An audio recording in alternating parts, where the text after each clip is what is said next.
Bienvenidos a este video en el que vamos a explicar la determinación de fórmulas moleculares.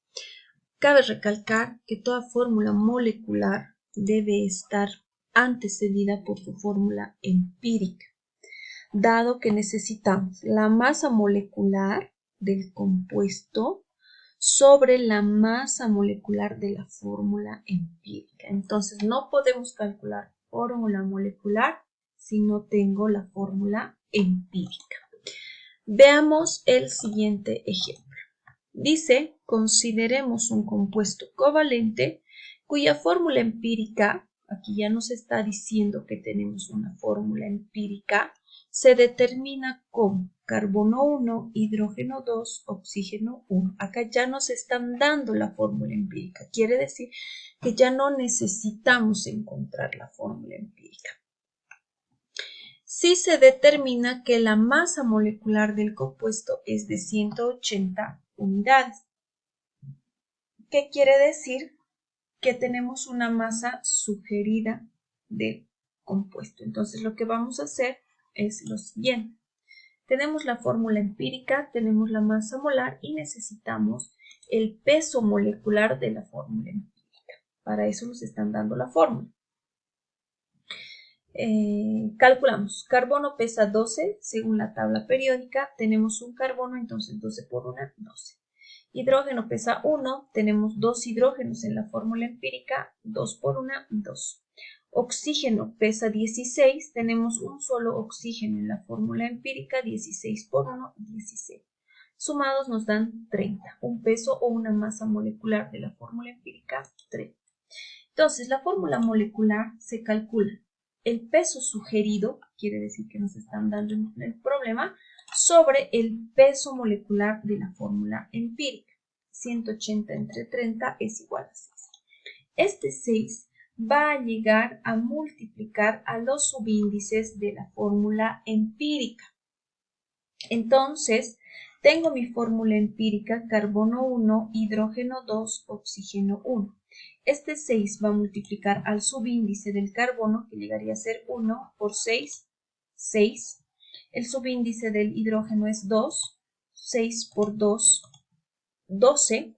Y el subíndice del oxígeno, que sería 1 multiplicado por el 6, sería 6, siendo esta nuestra fórmula molecular de este compuesto.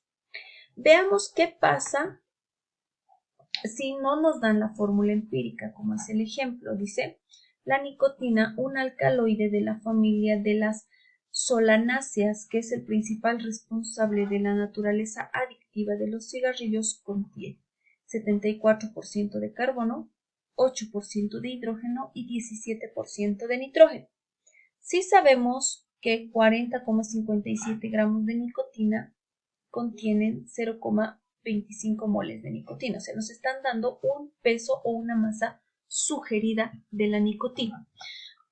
Tenemos los porcentajes y no tenemos la fórmula empírica. Entonces, primero debemos encontrar nuestra fórmula empírica a partir de los porcentajes. Ya sabemos que esta sustancia está contenida en 100 gramos, por lo tanto vamos a transformar los porcentajes a gramos directos. Entonces ya no vamos a tener 74%, sino 74 gramos de carbono. En esta ocasión la estoy transformando a moles para recordar un poco cómo se transforma.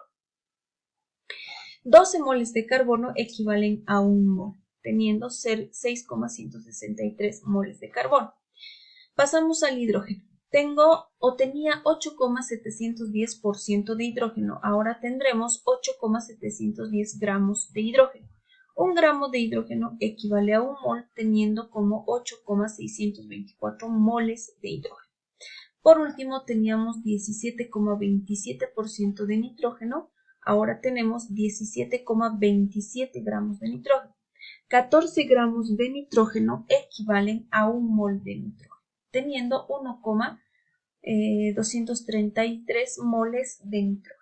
Sabemos bien que de estos tres debemos elegir el menor, siendo 1,23 y dividiendo esta cantidad a las tres cantidades.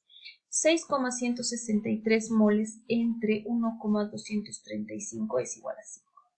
8,264 dividido entre 1,233 es igual a 7 y 1,236 dividido entre 1,233 es igual a 1. Sabemos que estos números enteros pasan a ser los coeficientes de cada uno de los elementos, obteniendo así nuestra fórmula empírica. Tenemos 5 átomos de carbono, 7 de hidrógeno y 1 de nitrógeno. Una vez que tenemos la fórmula empírica, vamos a pasar a calcular nuestra fórmula molecular.